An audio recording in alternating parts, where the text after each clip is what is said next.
Kan? Pak Salman Al-Farsi. Yang kantornya AM kan, di Wilayah Garing. Untuk sama kantornya dekat sama Wansa. Jadi kan jumpa sama dia, saya bilang sama dia. Tahun berapa? Tahun kira-kira tahun 2000. 2000 lebih ya, 2002 sebelum tsunami. Sebelum tsunami. Udah kena Pak Salman. Ya, udah kena Pak Salman, ya kan.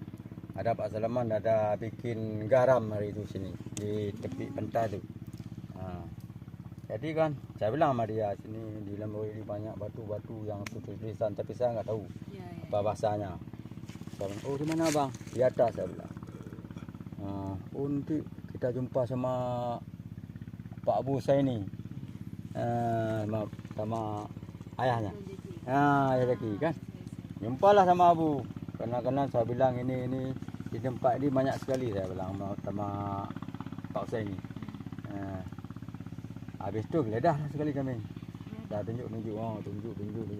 Banyak kan. Yang dibaca ini orang-orang kita semua kan. Orang Islam bukan yang main tu.